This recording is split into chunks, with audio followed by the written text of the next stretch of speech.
everyone, my name is Emeraude. This is my presentation on operating system and firewalls. Here we have a quick overview of operating systems and firewalls. If you look to the right, we do have a diagram that is showcasing the different kind of systems, how they may function with each other, and basically operating systems is the main software that manages hardware, files, and applications. Servers use specialized versions. They usually use specialized versions to either secure their business systems or just different kinds of large networks. And with that being said, firewalls are just as important. They act as security barriers that filter network traffic. So within all of those operating systems, that firewalls play a part because they help secure the networks and make sure that you don't have any attackers, and all the traffic that's coming in is good traffic, all the traffic that's going out is good traffic, anyone that's coming in is good, and anyone who isn't good is not allowed to come in. Windows Server. Windows Server is a Microsoft operating system that is built in to run as a server and not just as a personal computer. Windows 2022 is the latest long-term server operating system released August 2021. It builds on Windows Server 2019 and focuses heavily on stronger security, cloud integration, and reliability for business environments. Most components use it to manage users, networks, application, and data centers because it works smoothly with all other Microsoft tools and Azure services. Some key features are advanced multi-layer security, hybrid cloud support, improved performance and scalability and reliability. This matters because businesses trust it for identity management, file storage, and hosting enterprise applications. The extra security features help protect against ransomware and advanced threats. And as for Azure, Azure integrations give flexibility for organizations using both on premises and cloud systems. So, definitely a big upgrade. I like to think of Windows Server as a strict office manager that decides who gets in the office, where they sit, which printer they use, and what they'll do. When it comes to hardening Windows Server, we do have to keep in mind that being that it manages important resources, this will be one of the most commonly used operating systems in businesses. So, in order to harden this, setting it up with stricter controls and monitoring tools to reduce risk will definitely help. Things like using group policies to enforce security rules, keeping systems updated with Windows Update, like your laptop. I also like to think of like home alarms, maybe like if it's wired by Windows, a Ring camera, any of those things that may need to be updated to just reduce those risks and vulnerabilities. Turn on Windows Defender for malware protection and apply role-based access control to limit admin rights. Windows Firewall. All right. Windows Firewall, we all know what a firewall is. It controls incoming and outgoing traffic.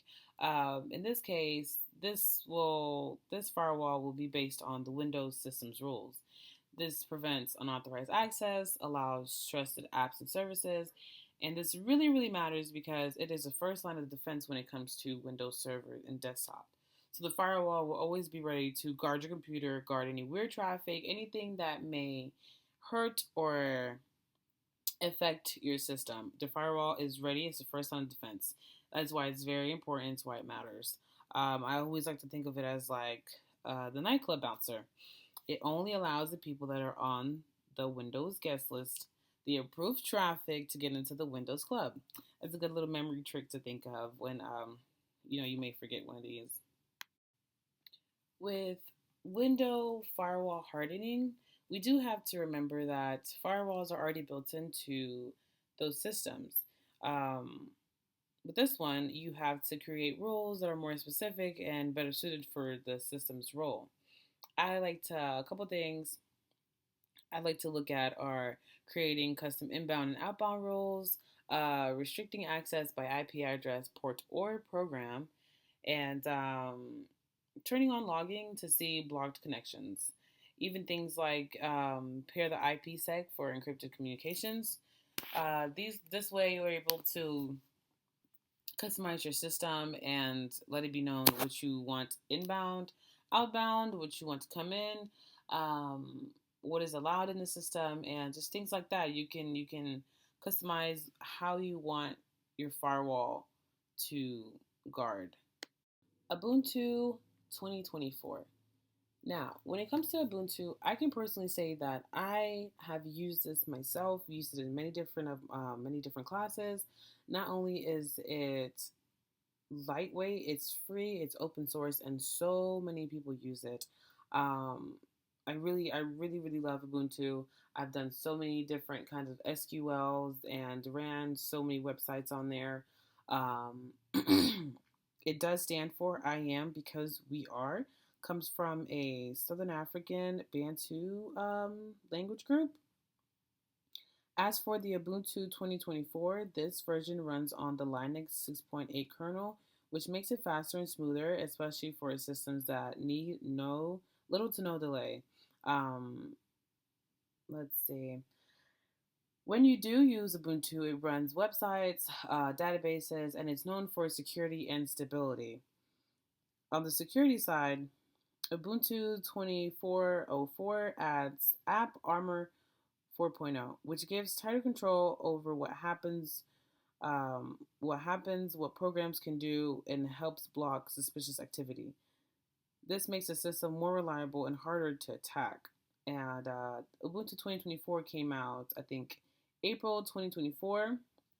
It has 5 years up, and can be extended for 12. I like to think of Ubuntu as the friendly barista. It's always free, smiling, and serving up websites and apps without charging you like Microsoft does.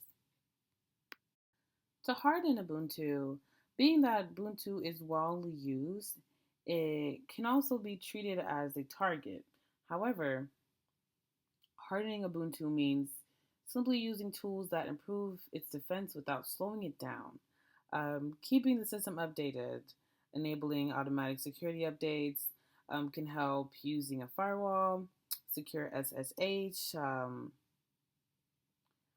fail to ban to stop repeated login attempts.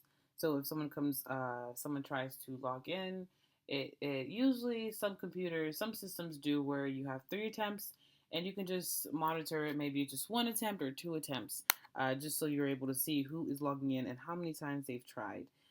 Creating strong passwords and accounts can really help. Login monitoring and backups. Regular tested backups protect against ransomware and data loss. IP tables Linux firewall. IP tables is a command line firewall too in Linux. I've actually often used this in Ubuntu. I've worked with this in Ubuntu, and it is also incorporated in many other Linux operating systems. This defines very specific rules for packets, whether it's block port 23, allow port 22. Easy way to remember this, I like to think of IP tables as like airport security. Every packet has to take off its shoes and go through the scanner before being allowed in. So that's basically what it does. And it also sends messages to different systems to let them know if those packets have been scanned in and if they're allowed to come through or not. Since IP tables is customizable, it takes more time to set up, but gives strong control over what's allowed or denied. It controls what network traffic is allowed in or out of the system's applying rules. Hardening them um, means setting it up with stricter rules so only trusted connections are permitted and everything else is blocked. Um, Here are some key steps or key ways to do so. Maybe default deny policy, which means just blocking all incoming traffic by default and allowing only the ports and services you need. Allow specific IPs, filter by ports and protocols, limit connections. What I mean by this is use rate limiting rules to prevent brute force or flooding attacks. Logging can help as well. Persist rules and combined with intrusion tools. If you combine all these with the intrusion tools, like use the alongside failed to born or the snort for extra protection, this will definitely help harden your IP tables.